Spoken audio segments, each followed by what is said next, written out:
ইব্রাহিম আলাইহিস সালাম তিনি স্বপ্নে দেখলেন তিনি ইসমাইলকে জবাই করতেছে। এটা দেখেই ডিরেক্টলি জবাই করতে উদ্যত হলেন না, তিনি ছেলেকে বললেন ফানজুর মাযা তারা ইন্নী রাআইতু ফিল মানামি আন্নী আযবাহুক। ইসমাইল, আমি স্বপ্নে দেখেছি যে আমি তোমাকে কি করছি, জবাই করছি। ফানজুর মাযা তারা, what's your opinion about it, what do you think about it. এবার বলো তোমার অপিনিয়ন কি, তুমি কি ভাবছো, আমি দেখেছি তোমাকে জবাই করছি, তোমার অপিনিয়ন বলো। দেখেন, যেমন বাবা তেমন ছেলে, বাপ কা বেটা সিপাহী কা ঘোড়া কুছ না হতো থোড়া থোড়া, সুবহানাল্লাহ বিহামদি। যেমন বাবা তেমন ছেলে। ছেলে বলে ইয়া আবাতি ফাআল মা তুমার, বাবা আপনি যা দেখেছেন তাই করেন। সাতাজিদুনি ইনশাআল্লাহু মিনাস সাবিরিন, আপনি অচিরে আমাকে ধৈর্যশীলদের অন্তর্ভুক্ত পাবেন। আল্লাহু আকবার। বাবা আপনি ভয় পাবেন না, বিচলিত হবেন না, আমার কারণে আপনি আল্লাহর কাছে লজ্জিত হবেন না, আপনি যেমনটি দেখেছেন তেমনটি করুন, ভয় পাবেন না, অচিরেই আপনি আমাকে ধৈর্যশীলদের অন্তর্ভুক্ত পাবেন। যেমন বাবা তেমন ছেলে, ঠিক তেমন রেসপন্স, ঠিক তেমন উত্তর। সাথে সাথে বললেন বাবা আপনি ভয় পাবেন না, করুন। তো দেখেন আল্লাহর নবী ইব্রাহিম আলাইহিস সালাম স্বপ্নে যেটা দেখেছেন আল্লাহর পক্ষ থেকে এসেছে, চাইলেই তো ছুরি চালাতে পারতেন, চালিয়েছেন? কি করছেন? পরামর্শ করেছেন, কাউন্সিলিং করেছেন। ফ্যামিলি কাউন্সিলিংটা খুবই জরুরি। This is the first and foremost reminder tonight. আজকের তাফসির থেকে প্রথম রিমাইন্ডার এটা যে বাসায় আমরা কাউন্সিলিং করব, বড় কোনো সিদ্ধান্ত নিতে গেলে পরামর্শ করব, যেমনটি নবী আলাইহিস সালাম ওনারা করেছেন, ঠিক কিনা? তাহলে সাইয়েদনা লুকমান আলাইহিস সালাম ছেলেকে উপদেশ দিচ্ছেন, আর উপদেশের ভাষা হতে হবে কোমল। দেখেন এখানে আল্লাহ তাআলা যেটা ব্যবহার করেছেন ইয়া বুনাইয়া, যারা আরবি জানেন, বুনাইয়া শব্দটা কিন্তু সাধারণ শব্দ না। হ্যাঁ, ইবনুন থেকে বুনাই মানে খুব আদর করে ছোট্ট বাচ্চাকে আমরা যেটা ডাকি, ও আমার কলিজার টুকরা সন্তান, ও আমার সোনামণি, হ্যাঁ, ও আমার ছোট্ট মণি, ও আমার বাজান, হ্যাঁ, ও আমার আব্বু। আর কি বলেন ছেলে মেয়েদেরকে আপনি? সায়া। কি এটার মানে কি? হ্যাঁ, ইংরেজিতে বললে ডার্লিং। আর ঠিক আছে, ডার্লিং কিন্তু সবাইরে বলা যায়, মানে যাকে আপনি লাভ করেন, ভালোবাসেন, আপনার ছেলেকে ডার্লিং বলতে পারেন, মেয়েকে বলতে পারেন, আপনার ওয়াইফকে বলতে পারেন, অন্য আবার অন্যান্য নারীদেরকে বলা যাবে না, স্ত্রী পর্যন্ত, হ্যাঁ, কাছের যারা এদেরকে। তো মালয়েশিয়ান ভাষা তো আমি জানি না, মালয়েশিয়াতে যেটা বলে ওইটা দিয়ে ডাকবেন, খুব সোহাগ দিয়ে, আদর দিয়ে, কারণ নাসিহাতের ভাষা খুব কোমল হতে হয়। যে নাসিহাত হৃদয় নিংড়ানো মমতা দিয়ে বেরোয়, ওই নাসিহাত অন্যের হৃদয়ে যে টাচ করে। কথা বুঝতে পেরেছেন? যেটা হৃদয় নিংড়ানো ভালোবাসা থেকে বেরোয় নাসিহাত, সেটা আপনার ছেলের হৃদয়ে যে টাচ করবে, ক্লিক করবে। আর যদি রেগে মেগে আগুন হয়ে ওরে ধরেন, নামাজ পড়লি না কেন, এটা করলি কেন, এমনটা হইলো কেন, ও শুনবে? শুনবে না, বিগড়ে যাবে। দেখেন সাইয়েদনা মূসা আলাইহিস সালাম এবং সাইয়েদনা হারুন আলাইহিস সালাম দুজন মিলে যখন ফেরাউনকে দাওয়াত দিতে যাবেন, আল্লাহ বললেন মূসা তোমার মেজাজ কিন্তু গরম, এই গরম মেজাজ নিয়ে ফেরাউনের দাওয়াত দিলে হবে না। রব্বুল আলামিন বললেন মূসা তোমার মেজাজ বড্ড গরম, কিন্তু তোমার জিহ্বাটা দিয়েছি আমি নরম, এই নরম জিহ্বা দিয়ে ফেরাউনের দরবারে যে যখন দাঁড়াবা, ফাকুলা লাহু কাওলান লাইয়িনান লাআল্লাহু ইয়াতাযাক্কারু আও ইয়াখশা। সুবহানাল্লাহ পড়েন। ফাকুলা লাহু কাওলান লাইয়িনা, সফট ল্যাঙ্গুয়েজ ইউজ করবা, কোমল ভাষায় দাওয়াত দিবা, নরম ভাষায় সফট করে, কোমল করে, ভদ্র করে ফেরাউনের কাছে প্রেজেন্টেশন দিবা। হতে পারে তোমার এই সুন্দর প্রেজেন্টেশনের কারণে ফেরাউন দাওয়াত কবুল করে নিতে পারে। দেখেন আমাদের যে অ্যাপ্রোচে ভুল অনেক দায়ীদের, ফেরাউনের মতো কুখ্যাত সন্ত্রাসী এই পৃথিবী আর দেখবে? কথা বলেন না কেন? ফেরাউনের চাইতে বড় গডফাদার, ফেরাউনের চাইতে বড় সন্ত্রাস ডাকাত এই পৃথিবীতে আর দ্বিতীয়টা কেউ এসেছে? তো এই ফেরাউনকে দাওয়াত দেওয়ার জন্য আল্লাহ মুসাকে বললেন মুসা সফটলি বইলো, কোমল ভাষায় বইলো, একটু মোলায়েম সুরে বইলো, যাতে ওর হৃদয়ে টাচ করে। আর আমরা যাদেরকে খারাপ মনে করি, যাদেরকে আমরা পাপী মনে করি, তারা কি ফেরাউনের চেয়েও খারাপ? হ্যাঁ, তো তাদের কাছে আমরা যখন বার্তা পৌঁছাই, আমরা তো অ্যাগ্রেসিভ হই কেন, আমরা তো অ্যাটাকিং হই কেন, আমরা হিট করে করে কথা বলি কেন? না, দিস ইজ নট দ্য দাওয়া অ্যাপ্রোচ। এইভাবে দাওয়াত দিলে সেই দাওয়াত কোনো ফল বয়ে আনবে না। তো দেখেন আল্লাহ বললেন ওয়াইদ ক্বালা লুকমানু লিবনিহি ওয়া হুয়া ইয়াইদু, স্মরণ করুন সে সময়ের কথা যখন লোকমান তার ছেলেকে বলেছিল ওয়াজ করে, উপদেশ দিয়ে, নাসিহা করে, ইয়া বুনাইয়া, ও আমার কলিজার টুকরা সন্তান, ও আমার সোনামণি। যত কোমল ভাষায় আপনার ছেলেকে ডাকতে পারেন, এরকম আদর দিয়ে, সোহাগ দিয়ে, হ্যাঁ, মায়া মমতা মাখা মোলায়েম কণ্ঠে ওকে ডাকবেন। ডেকে কি উপদেশ দিলেন দেখেন। সাইয়েদনা লোকমান প্রথম উপদেশ দিলেন, ইয়া বুনাইয়া, আমার সন্তান, লা তুশরিক বিল্লাহ, ও আমার কলিজার টুকরা বাবা, আল্লাহর সাথে তুমি শিরক করো না। প্রথম উপদেশ, খবরদার আমার কলিজার টুকরা সন্তান, আল্লাহর সাথে শরীক করতে যেও না। আল্লাহর সমকক্ষ কাউকে মনে করো না। আল্লাহকে যেমনি বড় মনে করো, আল্লাহকে যেমনি রিজিক দাতা মনে করো, আল্লাহকে যেমনি পালন কর্তা মনে করো, গোটা বিশ্বের কোন সৃষ্টিকে এমন মনে করো না। লা তুশরিক বিল্লাহ, শিরক করো না। প্রথম অ্যাডভাইস দেখেন, প্রথম অ্যাডভাইসটা অনেক গুরুত্বপূর্ণ। সবচেয়ে জরুরিটা আগে বলতে হয়। কি বলেন? আগে বলতেছে লা তুশরিক বিল্লাহ, ও আমার সন্তান, আল্লাহর সাথে শরীক করো না, কারণ ইন্না শিরকা লা যুলমুন আযীম, আল্লাহর সাথে শিরক বড় পাপ। এটা হচ্ছে যুলমুন আযীম, অনেক বড় জুলুম। এটা মহাপাপ, এটা অনেক বড় জুলুম। শিরকের চাইতে বড় জুলুম আর হতে পারে? শিরকের চাইতে বড় জুলুম আর হতে পারে? কারণ এই জুলুম আপনি সৃষ্টি হয়ে করতেছেন কার প্রতি? বুঝে থাকলে উত্তর দেন। এই জুলুম আপনি সৃষ্টি হয়ে কার প্রতি করতেছেন? আল্লাহর প্রতি। জুলুম কারে বলে দেখি, কে বলতে পারে? অত্যাচার আর মানুষের হক নষ্ট করা। মাশাআল্লাহ, অনেক চমৎকার, এটা জুলুম। তার মানে অধিকার নষ্ট করা। কি বলেন? অধিকার হরণ করা, এটা হচ্ছে জুলুম। ইনসাফ বিরোধী কাজ করা, এটা জুলুম। এই যে আল্লাহ তাআলা আমাদের সৃষ্টি করলেন, অস্তিত্বহীনতা থেকে তিনি আমাদের অস্তিত্ব দিলেন, আমাদেরকে রিজিক দিলেন, নেয়ামত দিয়ে আমাদেরকে ধন্য করলেন। তো আল্লাহ তাআলার অধিকার ছিল না যে তাকেই আমি সেজদা দিব? এটা তার অধিকার। এটা কার রাইট? আমরা হিউম্যান রাইটস নিয়ে কথা বলি, অ্যানিমাল রাইটস নিয়ে কথা বলি, উইমেন রাইটস নিয়ে কথা বলি। ইবাদতের অধিকারী তিনি, এটা তার অধিকার। তার জন্য আমরা সিজদায় লুটিয়ে পড়বো। তো এই সিজদা আপনি ওদিকে না দিয়ে যদি মাজারে দেন, আল্লাহর অধিকার নষ্ট করছেন না? কথা বলেন, এটা ইনসাফ হইছে? যিনি রিজিক দিল, যিনি সৃষ্টি করলো, যিনি নিয়ামত দিল, তার ইবাদত না করে আপনার মতো আরেকটা সৃষ্টির সামনে আপনি এরকম নমস্ত নমস্ত গান, এটা তার অধিকার হরণ হয়েছে না? এটা ইনসাফ বিরোধী হয়েছে না? এজন্য আল্লাহ বলেছেন ইন্না শিরকা লা যুলমুন আযীম। শিরকে সবচেয়ে বড় জুলুম বলার কারণ কি? কারণ আপনি সৃষ্টি হয়ে স্রষ্টার উপর জুলুম করেছেন। এর চেয়ে বড় জুলুম আর হতে পারে? এজন্য সাইয়েদনা লুকমান আলাইহিস সালাম বললেন, ইয়া বুনাইয়া লা তুশরিক বিল্লাহ, ও আমার কলিজার টুকরা সন্তান, খবরদার খবরদার, কশিন কালে আল্লাহর সাথে শিরক করবে না। কারণ শিরক হলো সবচাইতে বড় জুলুম, সবচেয়ে বড় পাপ, সব পাপের বাপ। এর নাম হচ্ছে শিরক। এর চেয়ে বড় পাপ হতে পারে? পাপের জগতে যদি র্যাঙ্কিং করেন, নাম্বার 1 সবাই সবাই নাম্বার 1। আল্লাহ সব মাফ করে দেয়, সব গুনাহ তিনি ক্ষমা করে দেয়, সব পাপকে তিনি চাইলেই মোচন করে দিতে পারেন, শুধুমাত্র কেবলমাত্র শিরকের গুনাহ ছাড়া। ঠিক কিনা? ইন্নাল্লাহা লা ইয়াগফিরু আন ইউশরাকা বিহি ওয়া ইয়াগফিরু মা দুনা যালিকা লিমান ইয়াশা। আল্লাহ তাআলা চাইলে সব গুনাহ তোমার ক্ষমা করে দিতে পারেন, কেবলমাত্র শিরকের গুনাহ ছাড়া। এটা ক্ষমা করে না, কারণ এইটা আল্লাহকে অপমান করার শামিল। ঠিক কিনা? আল্লাহর উদাহরণ বাদ দেই, আপনার বস যে আপনাকে খুব ভালোবাসে,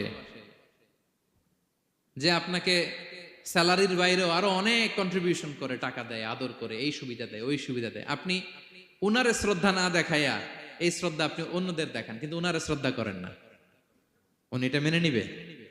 কথা বলেন। যে আল্লাহ আপনার জীবন দিলেন, রিজিক দিলেন, সব দিলেন, গোটা জগৎটাই তো তার, সব দেওয়ার পরেও সিজদা যে আপনি কোথায় দেন? হ্যাঁ, মাজারে, দরগায়, বাবার কাছে। এরকম আছে না নাই? হ্যাঁ, আমাদের এখানে কেউ নাই। হ্যাঁ, দেশে গেলে এরকম মাজারে যে মানত টানত করেন নাকি? হ্যাঁ, মানত করেন? মাজারে সেজদা দেওয়া যাবে? চাইতে হবে একটা সত্তার কাছে। চিল্লায় বলুন তো তিনি কে? এজন্য বিশ্বনবী বললেন, ইযা সাআলতা ফাসআলিল্লাহ, চাইলে আল্লাহর কাছে চাও। ওয়া ইযা ইসতাআনতা ফাসতাইন বিল্লাহ, সাহায্য যদি চেতে হয় একজনের কাছে চাইবা। চিল্লায় বলেন তিনি কে? নাকি বাবার কাছে? হ্যাঁ, দয়াল বাবা রে দয়া করো আমারে। আপনার বাবার যখন ডায়রিয়া হয় উনি চায় কার কাছে? আপনার বাবা যখন বিপদে পড়ে কাঁদে কার কাছে? এই জন্য আমরা চাবো কার কাছে? দয়ালা আল্লাহ রে দয়া করো আমারে। এটা বলতে হবে, ঠিক কিনা? বলেন সবাই, দয়ালা আল্লাহ রে দয়া করো আমারে। এজন্য এই জিনিসটা সাইয়েদনা লোকমান আলাইহিস সালাম প্রথমে ফোকাস করলেন, বললেন লা তুশরিক বিল্লাহ, ও আমার কলিজার টুকরা সন্তান, আল্লাহর সাথে শিরক করো না, খবরদার। আল্লাহর সাথে কাউকে সমকক্ষ মনে করবা না, কারণ ইন্না শিরকা লা যুলমুন আযীম, শিরিক হলো সবচাইতে বড় পাপ, মহা জুলুম। এই জুলুম আল্লাহর প্রতি করা হয়। তাহলে প্রথম উপদেশটা বুঝতে পারছেন আমার প্রিয় ভাইরা? আল্লাহর সাথে শিরক করা চলবে না। চাইবো কার কাছে? সন্তান হয় না, কই চাবেন? নাকি মাজারে? মাজারে চাওয়া যাবে? বাবার কাছে চাওয়া যাবে? ছেলে সন্তান দেয় কে? মেয়ে দেয় কে? ছেলে মেয়ে দুটোই দেয় কে? ছেলেও দেয় না, আবার মেয়েও দেয় না। চিৎকার করে বলেন তো তিনি কে? আমরা তার কাছে চাইব। সব পরিস্থিতিতে আমরা একজনের কাছে চাইব, তিনি কে? আবার রব্বুল আলামিন বিশ্বনবীকে জানিয়ে দিলেন, ও নবী শোনো শোনো, তোমার আগে সব নবীকে আমি জানিয়ে দিয়েছি, লা ইন আশরাকতা লা ইয়াহবাতান্না আমালুকা ওয়া লা তাকুনান্না মিনাল খাসিরিন। তুমি যদি আল্লাহর সাথে কাউকে শিরক করে ফেলো, তোমার সব আমলগুলো বাতিল হয়ে যাবে। কিয়ামতের ময়দানে তুমি হবা খাসিরিন, ক্ষতিগ্রস্ত, কিছুই থাকবে না। কিয়ামতের ময়দানে তুমি হবা হাই হাই কোম্পানির ম্যানেজার। যদি শিরক করো তোমার আমল বাতিল, খবরদার। কিয়ামতের দিন তুমি হাই হাই করবে, অভাগা দুর্ভাগা হয়ে উঠবে। এজন্য শিরককেও আমরা না বলে দিব। শিরকের সাথে আমাদের কোনো সম্পর্ক আছে? জোরে বলেন। গুরুত্বপূর্ণ পয়েন্ট। এজন্য ছেলেকে আগে বললো, বাবা খবরদার শিরক করো না। আবার হাদিসে কুদসিতে রব্বুল আলামিন বলেন, গোলাম কিয়ামতের কঠিন ময়দানে গোটা জমিন পরিমাণ গুনার বোঝা নিয়ে যদি তুমি আমি আল্লাহর দরবারে হাজির হয়ে যাও, আর ওই গুনার বোঝার মধ্যে যদি শিরকের গুনাহ না থাকে, আমি আল্লাহ গোটা জমিন পরিমাণ ক্ষমার বস্তা নিয়ে তোমার কাছে হাজির হয়ে যাব। কথাটার ওজন দেখছেন? জমিন পরিমাণ গুনাহ নিয়ে আসছো আমার কাছে কিয়ামতের দিন। ওই গুনার মধ্যে অনেক ধরনের গুনাহ, নামাজ পড়ো নাই, রোজা রাখো নাই, এই করছো সেই করছো, কিন্তু এই গুনার বিশাল পৃথিবী পরিমাণ গুনার বোঝার মধ্যে শিরকের গুনাহ নাই। তাহলে আমি আল্লাহ এই দুনিয়া পরিমাণ ক্ষমার বোঝা নিয়ে তোমার কাছে চলে আসবো। শিরক করা যাবে? তাহলে প্রথম উপদেশ দিলেন, হে আমার কলিজার টুকরা সন্তান, শিরক করো না, শিরক করো না। আমার ভাইয়েরা, আমার কলিজার টুকরা ক্লাঙের ভাইয়েরা, সন্তানদেরকে এই শিরকের ব্যাপারে, শিরকের ভয়াবহতার ব্যাপারে আপনাকে জানাতে হবে। It's your duty. আপনি শুধু বাবা হইলেই চলবে না, আপনার ছেলে মেয়ে কোন পথে চলবে এটা আপনাকে ঠিক করে দিতে হবে। ওরা এখন ছোট, ছোট থেকে যদি এই তাকওয়ার সফটওয়্যারকে ইনস্টল করে দেন, ওই সফটওয়্যার দিয়ে তার জীবন চলবে, ঠিক কিনা? হ্যাঁ, ওরা যখন ছোট থাকে কাদা মাটির মতো থাকে। কাদার মাটিকে যেমন ডিজাইন করতে মনে চায় করা যায় না? একই কাদা মাটি দিয়ে বল বানানো যায়, ঘর বানানো যায়, পুতুল বানানো যায়, ওই এটা বানানো যায়, অনেক কিছু বানানো যায়। কিন্তু এটা যখন শুকিয়ে শক্ত হয়ে যায়, আর কিছু করা যায়? হ্যাঁ, আমাদের আঞ্চলিক ভাষায় বলে কাঁচা না নোয়ালে বাস, পাকলে করে। ছোটবেলা থেকেই now this is the high time, ওদেরকে এডুকেট করার এখন মোক্ষম সময়। এটা আপনার রেসপন্সিবিলিটি, বাবা হিসেবে করতেই হবে। নতুন প্রজন্মকে আমাদের বাঁচাতেই হবে, ঠিক কিনা? মানুষের পেট থেকে বেরোলেই কেউ মানুষ হয় না। গরুর পেট থেকে যেটা বেরোয় এটা গরু, ছাগলের পেট থেকে বেরোলেই ছাগল হয়ে যায়, হাতির পেট থেকে বেরোলেই হাতি হয়ে যায়। কিন্তু মানুষের পেট থেকে একটা কিছু বেরোলেই ওটা মানুষ হয়, ওটার মানুষ বানাতে হয়। কি করতে হয়? মানুষ বানাতে হয়। গরুকে কেউ কোনোদিন বলে না তুই গরুর মতন গরু হ। ছাগলরে কেউ কোনোদিন কইছে যে তুই ছাগলের মতো ছাগল হ, কিন্তু এই মানুষকেই বলা হয় তুমি মানুষের মতো মানুষ হও, মানুষের মতো মানুষ হও। মানুষের মতো মানুষের বড্ড অভাব, ঠিক কিনা? তো আমাদের ছেলেমেয়েরা মানুষের মতো মানুষ হোক, আমরা চাই কি চাই না? এই উপদেশগুলো আমাদের দিতে হবে, ওদেরকে জানাতে হবে। ছোট্ট মানুষ অনেক কিছুই বুঝে না, ওদেরকে কোনটা সত্যবাদিতা, কোনটা ন্যায়পরায়ণতা, কোনটা আমানতদারিতা, কোনটা চুরি, ধরে ধরে বুঝাতে হয়। আমাদের ছোট্ট সোনামণিরা দেখবেন ছোটবেলায় ওই ছোট অবস্থায় যারা থাকে, ছোট স্কুলে যায়, স্কুলে যে আরেকজনের পেন্সিল ব্যাগে করে নিয়ে আসে দেখবেন, মানে ওরে দিচ্ছেন আপনি ব্লু কালারের, ওর এটা ভালো লাগে নাই, ওর ভালো লাগছে পিঙ্ক কালারের একটা, তো আরেকজনের পিঙ্ক কালারের পেন্সিল ব্যাগে করে নিয়ে আসছে, রাবার নিয়ে আসছে। ও খারাপ মনে আনে নাই, কারণ ও জানে না, ও ভাবছে যেটা সুন্দর লাগে ওইটাই মনে হয় আমার। কিন্তু অন্যের জিনিস যে না বলে নিয়ে আসলে এটারে চুরি বলে, ও এটা জানেই না। তো এগুলো ওদেরকে জানানোর, শিখানোর দরকার আছে না নাই? দায়িত্বটা কার? বাবা মায়ের। আমার প্রিয় ভাইয়েরা, সন্তানদেরকে যেন আমরা গাইড করি, ইনস্ট্রাক্ট করি, আমরা যেন ওদেরকে শিখাই কোনটা সত্য কোনটা মিথ্যা। এখন তো এই যে সোশ্যাল মিডিয়ার যুগ, এটা ছাড়া খেতেই চায় না, তাই না? ঘুমাতেই চায় না।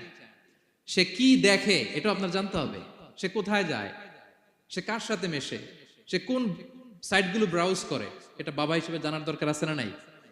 প্যারেন্টিং কন্ট্রোলের একটা ব্যবস্থাপনা আছে, আপনি কন্ট্রোল করে দিতে পারবেন। আপনি সাইন করে দিবেন ইউটিউবে আপনার জিমেল দিয়ে, ও কি দেখে আপনি সব চেক করতে পারবেন হিস্ট্রিতে।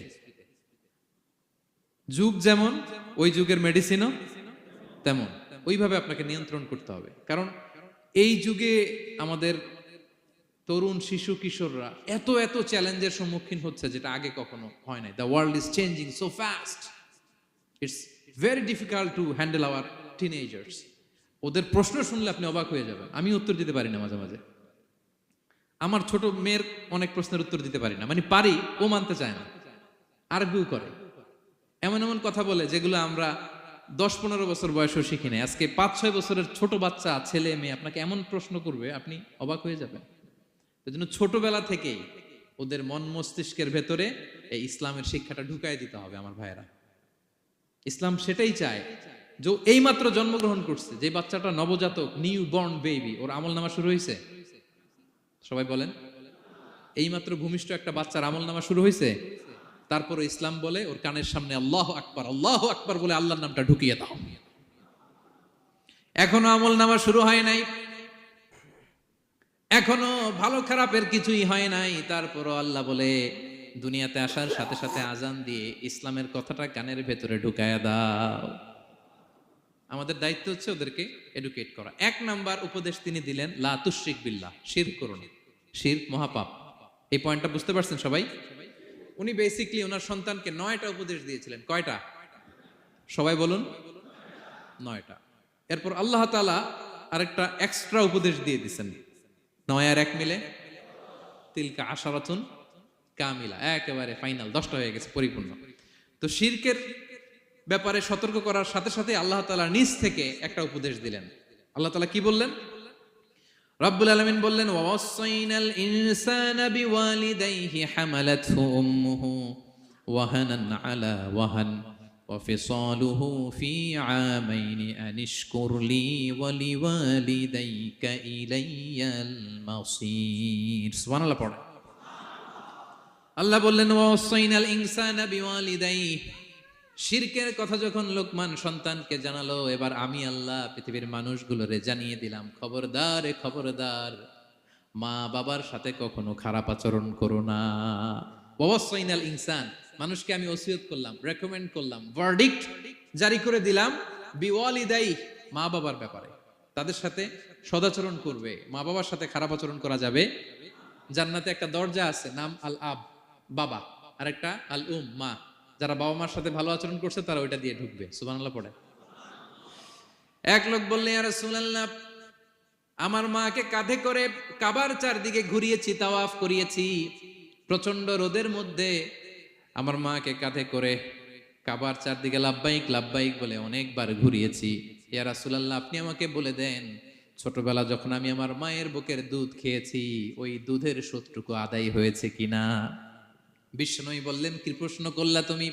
লাউ কাতাতা জিলদাক, তুমি যদি তোমার গায়ের চামড়া কেটে জুতা বানিয়ে দাও, চামড়াটা কেটে শুকিয়ে যদি জুতা বানিয়ে তোমার মায়ের পায়ের নিচে দিয়ে দাও, ছোটবেলায় মায়ের বুকের যে দুধ খেয়েছো, একটা দুধের এক ঢোক দুধ খাওয়ার শোধ আদায় হবে না। এক ঢোক যে দুধ খাইছো ওইটারই শোধ আদায় হবে না। খবরদার, খবরদার, বাবা মার ব্যাপারে সাবধান। বিশেষ করে মায়ের সাথে দুজনের কথাই আল্লাহ প্রথমে বললেন, এরপরে বললেন বিশেষ করে মায়ের সাথে, কারণ হামালাতহু উম্মুহু, বাবা তোমারে পেটে ধরে নাই, পেটে ধরেছে কে? ওয়াহানান আলা ওয়াহান, 10 মাস 10 দিন বোঝার পরের বোঝা, যন্ত্রণার পরে যন্ত্রণা বাবা সহ্য করে নাই, করেছে কে? এত বড় একটা পেট হয়ে গেছিল, জানেন তো? হ্যাঁ, আল্লাহ। এই পেটটা নিয়ে বারবার কিচেনে যাওয়া লাগছে, এটা নিয়ে টয়লেট করে, এটা নিয়ে গোসল করে, ঘুমাতে পারে না, শুইলে উঠতে পারে না, উঠলে বসতে পারে না। একদিন 2 দিন, 1 সপ্তাহ 2 সপ্তাহ, 10 মাস 10 দিন আমার মাকে এই কষ্ট দিয়েছি। মায়ের কলিজার মাঝখানে লাথি মেরে দুনিয়াতে এসেছে। এরপরে আল্লাহ বললেন ওয়া ফিসালুহু ফি আমাইন, এখানেই শেষ নয়, দুধ ছাড়াতে লেগেছে 2 বছর। কয় বছর? ওগো মা তুমি এই ধরনের শ্রেষ্ঠ নেয়ামত, তোমারই পদ তলে রয়েছে জান্নাত। ওগো মা তুমি এই ধরনের শ্রেষ্ঠ নেয়ামত, তোমারই পদ তলে রয়েছে জান্নাত। ঠিক কিনা? দেখেন আল্লাহ মর্যাদা কোথায় বাড়ালো। আমাদের দুনিয়ার পুরুষ মানুষদের পায়ের নিচে থাকে জুতা, জুতার নিচে বালু, কার্পেট কিংবা ফ্লোর। আর আল্লাহ বলে দুনিয়ার এক একটা মায়ের পায়ের নিচে আমি জান্নাত দিয়ে রেখেছি। এই পৃথিবীটারে 100 বার বিক্রি করলে জান্নাতের একটা চেয়ারের দাম হবে? বুঝে শুনে উত্তর দিবেন। এই পৃথিবীটাকে, পৃথিবীর যে সম্পদ, এটা এস্টিমেশন করে, হ্যাঁ, 1000 বার বিক্রি করলে যে দামটা হবে, ওই দাম দিয়ে জান্নাতের একটা চেয়ারের দাম হবে? এই পৃথিবীরে 10,000 কোটি বার বিক্রি করলে যেই অ্যাসেট হবে, যে অ্যামাউন্ট হবে, ভ্যালিউ হবে, ওই দাম দিয়ে জান্নাতের একটা টেবিলের দাম হবে? আর যেই জান্নাত, পুরো জান্নাতটা মায়ের পায়ের নিচে পড়ে আছে, ওই পা দুইটার দাম কত? সুবহানাল্লাহ পড়বেন না? মা বাবার দোয়া অনেক বড় দোয়া। কখনো যেন আমরা বেয়াদবি না করি, কখনো যেন তাদের মনে কষ্ট না দেই, সবসময় যেন তাদের কাছ থেকে দোয়া নেই। পারা যাবে? এটা আল্লাহ তাআলা ঢুকিয়ে দিলেন। তাহলে সাইয়েদনা লোকমান প্রথমে বলল বাবা শিরক করো না। এরপরে রব্বুল আলামিন বললেন শিরকের পরে তোমাদের সবচাইতে বড় দায়িত্ব, যে বাবা মা তোমাদের জন্য এত কষ্ট করেছে, তাদের সাথে খারাপ আচরণ করো না। 2টা হয়ে গেল। কয়টা? আওয়াজ করে বলেন কয়টা? 3 নম্বরে সাইয়েদনা লোকমান আলাইহিস সালাম ছেলেকে বললেন ইয়া বুনাইয়া ইন্নাহা ইন তাকু মিসকালা হাববাতিন মিন খারদালিন ফাতাকুম ফি সখরাতিন আও ফিস সামাওয়াতি আও ফিল আরদি ইয়াতি বিহাল্লাহ ইন্নাল্লাহা লাতীফুন খাবীর। 3 নম্বরে সাইয়েদনা লোকমান বললেন বাবা সরিষার দানা পরিমাণ কোনো ভালো কাজ যদি তুমি করো, কিংবা খারাপ কাজ যদি তুমি করো, সেটা যদি মাউন্ট এভারেস্টের উপরে উঠে করো, কোনো খারাপ কাজ, আও ফিস সামাওয়াতি মহাশূন্যে যে যদি করো, আও ফিল আরদে জমিনের অতল গহ্বরে কোনো সুড়ঙ্গ বানিয়ে সেখানেও যে যদি কোনো পাপ করো, ইয়াতি বিহাল্লাহ সেটাও আল্লাহ নিয়ে আসবে। কোনো পাপ বা কোনো ভালো কাজ আকাশে উঠে, পাহাড়ে উঠে, কিংবা সুড়ঙ্গ করে জমিনের ভিতরে ঢুকেও যদি করো, কিয়ামতের দিন আমলনামায় সেটা দেখতে পাবে। সুবহানাল্লাহ পড়বেন না? কারণ ইন্নাল্লাহা লাতীফুন খাবীর, তিনি হলেন লাতীফ সূক্ষ্মদর্শী। যত ছোট কাজই করো না কেন তার চোখে ফাঁকি দেয়া যায়?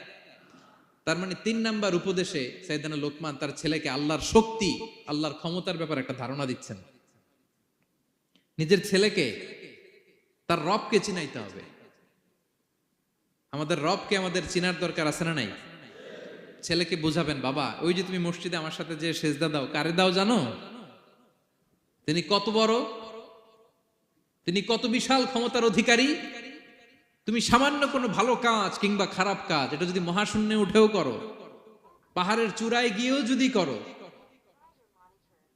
জমিনকে ফেড়ে সুরঙ্গের ভেতরে ঢুকেও যদি করো, তার চোখকে কঠিন কালেও ফাঁকি দেয়া যাবে। তার মানে 3 নম্বরে আল্লাহর ধারণার ব্যাপারে, শক্তির ব্যাপারে, ক্ষমতার ব্যাপারে, আল্লাহ তাআলার অথরিটির ব্যাপারে, ক্যাপাসিটির ব্যাপারে একটা স্বচ্ছ ধারণা দিয়ে দিল। তুমি জানো নাকি কোন রবের ইবাদত তুমি করো? গোটা দুনিয়ার সবার চোখকে ফাঁকি দেয়া গেল, আল্লাহর চোখকে কঠিন কালেও ফাঁকি দেয়া যায় না। ঠিক কি না? এই পৃথিবীতে সবার চোখকে ফাঁকি দেয়া যায় কি যায় না?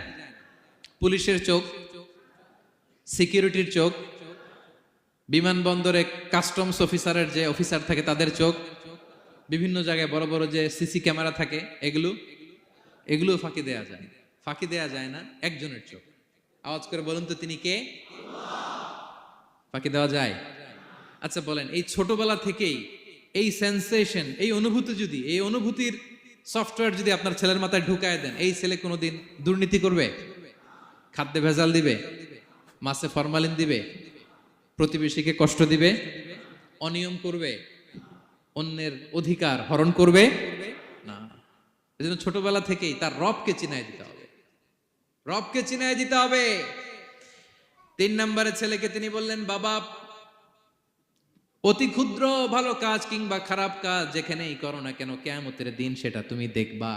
তার মানে তখন থেকে সে বুঝবে, আমি যাই করি না কেন, ভালো করলে এটার একটা প্রতিদান, একটা রিওয়ার্ড আমি পাবো, ঠিক না?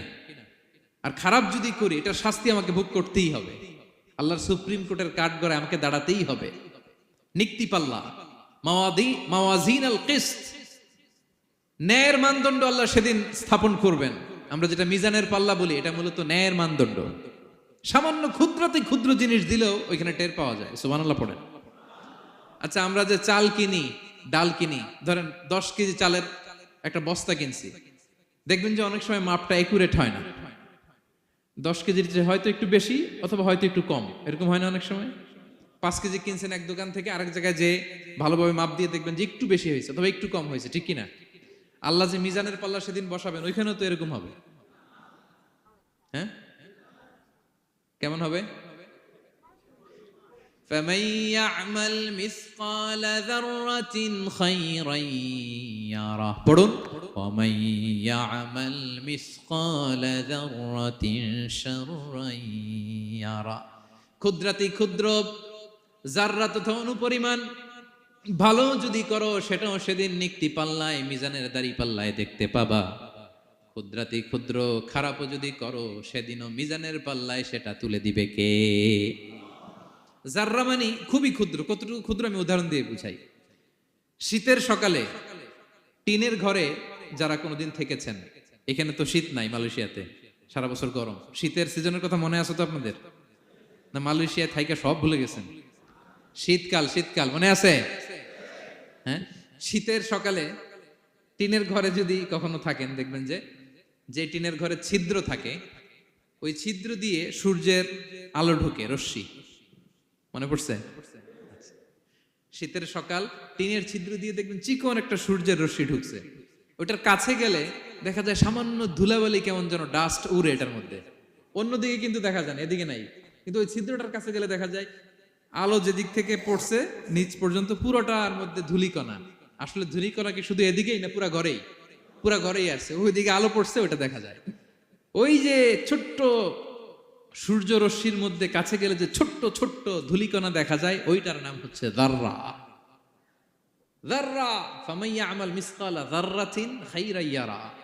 এই ধূলিকণার ডাস্টের যাররা পরিমাণ ভালো করলে সেটাও দেখতে পাবা, আবার যাররা পরিমাণ খারাপ করলে সেদিন কিয়ামতের ময়দানে মিজানের পাল্লায় সেটাও দেখতে পাবা। পড়েন সুবহানাল্লাহ। তার মানে 3 নম্বরে ছেলেকে আল্লাহর শক্তি আর সম্ভাবনা সম্পর্কে সতর্ক করলেন, জানান দিয়ে বললেন, বাবা, যেটাই করো না কেন, সবার চোখকে ফাঁকি দেওয়া যায় না একজনের চোখ, তিনি কে? কয়টা গেল উপদেশ? সবাই বলুন তো কয়টা? 3টা। 4 নম্বরে লোকমান আলাইহিস সালাম বললেন, ইয়া বুনাইয়া আকিমিস সালাহ, ও আমার সন্তান, 4 নম্বরে উপদেশ হলো তোমাকে নামাজ কায়েম করতে হবে। নামাজ, সবার আগে নামাজ। কাজকে বলে দাও আমার নামাজ আছে, নামাজকে বলো না কাজ আছে, ঠিক কি না? সালাত কায়েম করো, সালাত কায়েম করো, হবে জান্নাতি তুমি, হবে জান্নাতি তুমি, দিবে কাল হাসরে শীতল ছায়া আরশে আজিম, রব্বিয়াল আলা, রব্বিয়াল আযীম, রব্বিয়াল আলা, রব্বিয়াল আযীম। সুবহানাল্লাহ পড়েন। 4 নম্বরে আকিমিস সালাহ। ও আমার কলেজের টুকরা সন্তান, নামাজ কায়েম করো। নামাজ, নামাজ কিয়ামতের ময়দানে সর্বপ্রথম যে জিনিসটার হিসেব আল্লাহ চাইবেন ওটা কি? সবাই বলেন একসাথে, সেটা কি? বিশ্বনবী ইন্তেকালের আগে বললেন আস-সালাত আস-সালাত ওয়া মা মালাকাত আইমানুকুম, ও আমার উম্মতেরা নামাজ, নামাজ। বিশ্বনবীর রূহ বের হয়ে যাবে, মালাকুল মাউত চলে আসলো, এখনই রূহ মুবারক কবজ করে নিয়ে যাবে। অন্তিম মুহূর্তে গোটা উম্মার জন্য বিশ্বনবী যে মেসেজটা ড্রপ দিয়ে গেলেন সেটার নাম হলো নামাজ। সালাত আস-সালাত। উম্মতেরা নামাজ নষ্ট করো না, নামাজ নষ্ট করো না। আউয়ালু মা ইউহাসাবু বিহিল আবদু ইয়াউমাল কিয়ামাতি আস-সালাহ। কিয়ামতের ময়দানে সর্বপ্রথম আল্লাহ যে জিনিসটার হিসাব চাইবেন সেটা কি? ফা ইন সালুহাত সালুহা সাইরু আমালি। এটা যদি ঠিক হয়ে যায় পুরো আমলনামা ঠিক হয়ে যাবে। ওয়া ইন ফাসাদাত ফাসাদা সাইরু আমালি। নামাজের হিসাব দিতে যেয়ে যদি আপনার গন্ডগোল লেগে যায়, আপনার পুরো আমলনামাটারে গন্ডগোল করে দিবে কে? এজন্য সবার আগে সালাত। ছেলেকে বোঝাবেন, বাবা নামাজ কায়েম করো, তার মানে একা একা পড়ো না, জামাতে পড়ো। নামাজ পড়া আর কায়েম করায় পার্থক্য আছে। একা একা পড়া যায়, কিন্তু একা একা কায়েম করা যায়? বলেন। তার মানে বাবা একা একা নামাজ পড়ো না, জামাতে পড়ো। বিকেল বেলায় তোমার বন্ধুকে নিয়ে খেলার মাঠে যখন ক্রিকেট খেলতে খেলতে মাগরিবের সময় হয়ে যায়, একা একাই মসজিদে যাবা না, তোমার বন্ধুরেও নিয়ে যাবা। একা একা জান্নাতে গেলে মজা আছে? সবাই মিলে একসাথে গেলে কেমন হয়? হ্যাঁ, সবাই মিলে একসাথে জান্নাতে যাওয়া লাগবে না? তার মানে ছেলেরে বুঝালেন, বাবা একা একা নয়, সবাইকে নিয়ে নামাজ পড়ো বাপ, জামাতে পড়ো বাপ, গোটা সমাজটারে মুসল্লি সমাজ বানাবা। এটার নাম হচ্ছে ইকামাতুস সালাহ। ছেলেকে বললেন আকিমিস সালাহ, ও আমার কলিজার টুকরা বাজান নামাজ কায়েম করো। বিষ্ণু ঈসা ইসলাম বললেন মুরু সুবিয়ানাকুম বিস-সালাতি ওয়া হুম আবনাউ 7 সিনিন। তোমাদের ছেলে মেয়েদের বয়স যখন 7 হয় তখন থেকে নামাজের আদেশ করো। ওয়াদরিবুহুম আলাইহা, আর তাদেরকে শাসন করো। ওয়াদরিবুর অনেক অর্থ হতে পারে। শাসন করো, একটু রূঢ় আচরণ করো, প্রয়োজনে মৃদু প্রহার করো। যখন তাদের বয়স হয়ে যায় 10, বয়স হয়ে যায় 10 কিংবা তার উপরে, আমাদের ছেলে মেয়ে আছে বয়স, দেখি কয়জন আছে দিকে 10 বছরের। হ্যাঁ দেখছেন, কঠোর হইতে হবে আপনাদের যদি নামাজ না পড়ে। হাত নামান। 7 পর্যন্ত নিয়ে যাবেন সাথে করে। বয়স যখন 7 হয়, বারবার যখন সালাতের কথা বলবেন সাথে করে নিয়ে দাঁড়াবেন। জুমার দিন মসজিদে নিয়ে যাবেন, মাঝে মাঝে নামাজে নিয়ে যাবেন। 7, 8, 9 এই 3 বছরের ট্রেনিং এ 10 বছর তো এমনি পাক্কা নামাজে হয়ে যাবে। ঠিক কিনা? নাকি বলবেন হুজুর আমি তো পড়ি না, আমারই তো খবর নাই। হ্যাঁ, ছেলেরা যে বলবো বাবা নামাজ কায়েম কর, এর আগে কিন্তু নিজের মুসল্লি হইতে হবে। এটা বুঝতে পারতেছেন তো?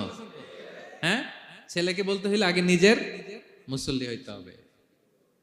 নামাজের ব্যাপারে নো কনসিডারেশন, কোনো ছাড় নাই। সালাত আপনাকে পড়তেই হবে যে কোনো পরিস্থিতিতে। এজন্য 7 বছর বয়স থেকে বিশ্বনবী ওয়ার্নিং দিতে বলেছেন। 10 বছর বয়স হলে প্রয়োজনে রূঢ় আচরণ করো, শাসন করো, প্রয়োজনে মৃদু প্রহার করো। খবরদার, খবরদার।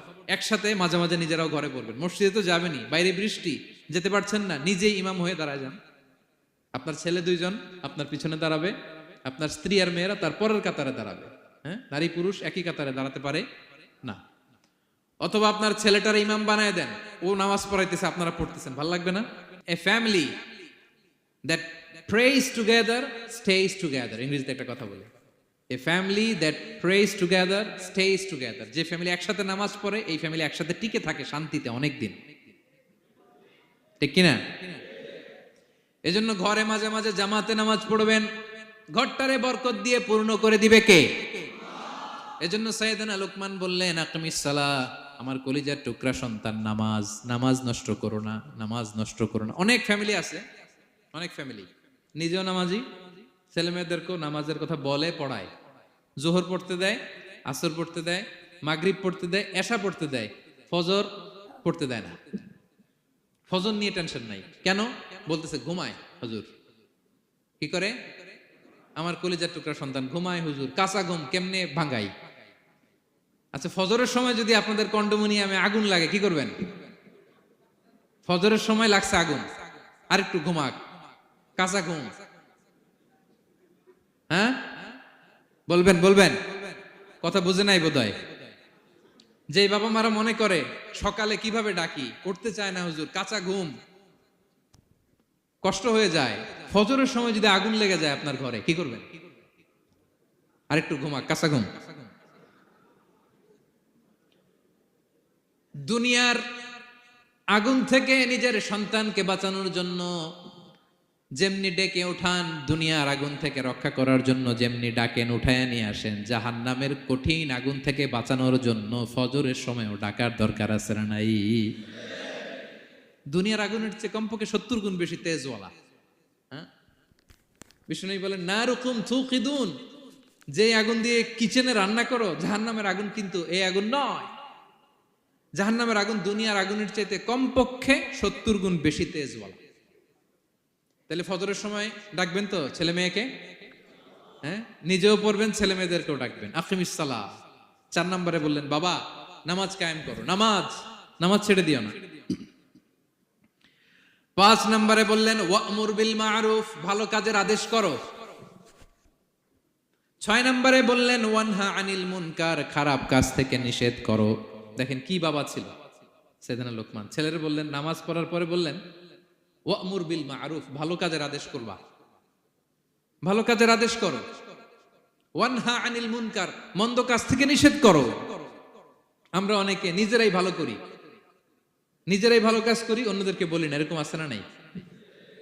সমাজে পাপ হলে, অন্যায় হলে আমরা কথা বলতে চাই না, এরকম আছে না নাই? নিজেই নামাজ পড়বে, চোখ বন্ধ করে তাসবিহ পড়তে থাকে, কিন্তু মুসলিম উম্মার উপর কারবালা হয়ে যাচ্ছে, তার কোনো টেন নাই, এরকম আছে না নাই? গোটা বিশ্বে মুসলমানদের উপর দিয়ে কি যাচ্ছে, সমাজে কি চলছে তার কোনো আন্দাজ নাই, খোঁজ খবর নাই, শুধু নিজেই জিকির করে, এরকম আছে না নাই? না, আযাব আসলে, গজব আসলে শুধু এই কাফির মুশরিকদেরই মারে না, মুমিনদেরও মারে, ঠিক কি না?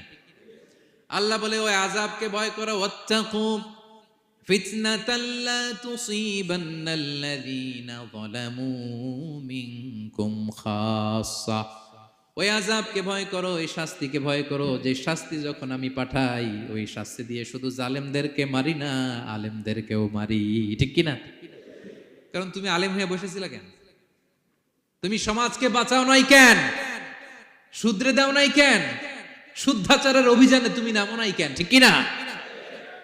তুমি একা একা জিকির করে তোমার আল্লাহর ওলি হইতে বলছে কে? গোটা সমাজকে তোমার বাঁচাতে হবে। একটা জাহাজ 2 তলা, আপনি আছেন 2য় তলায়, নিচ তলায় একদল লোক জাহাজের তলা ছিদ্র করতেছে। জাহাজের তলায় ছিদ্র করলে কি ঢুকে? তা আপনি যদি বলেন ওরা নিচে আছে ছিদ্র করতেছে, ওরা করুক, আমি থামাবো কেন? আমার তো দোষ নাই, আমি তো ছিদ্র করি নাই। ছিদ্র করছে কারা? ওরা। পানি ঢুকলে ওরা মরবে, আমি তো বেঁচে যাবো। বাঁচবে?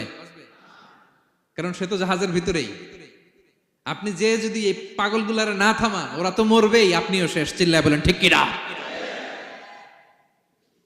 এজন্য সমাজে যখন পাপ হয়, অন্যায় হয়, দেখা মাত্রই আপনাকে থামাতে হবে। তা না হলে এই পাপের কারণে, অন্যায়ের কারণে আযাব আর গজব যখন আসবে, পাপীরাই মরবে না, আপনিও মরবেন, ঠিক কিনা? মুসা আলাইহিস সালামের পায়ের মধ্যে একবার একটা লাল পিঁপড়া কামড় দিছে। এই সাইজের যে লাল পিঁপড়াগুলো কামড় দিলে খুব আরাম লাগে না? কেমন লাগে? হ্যাঁ, খুব ব্যথা করে, প্রচন্ড ব্যথা করে। তো মুসা আলাইহিস সালামের মেজাজ কি নরম না গরম? খুব তাড়াতাড়ি রেগে যেতেন উনি। এক এক নবীর এক এক অ্যাট্রিবিউটস ছিল, হ্যাঁ, এক এক বৈশিষ্ট্য ছিল। উনি অনেক রেগে যেতেন। উনি থাপ্পড় মেরে একবার ফেরাউনের বাবুর্চিকে দুনিয়া থেকে শেষ, এক থাপ্পড়, এত শক্তি। সেই বুখারীতে এসেছে মালাকুল মাউতকে মারছিলেন একটা।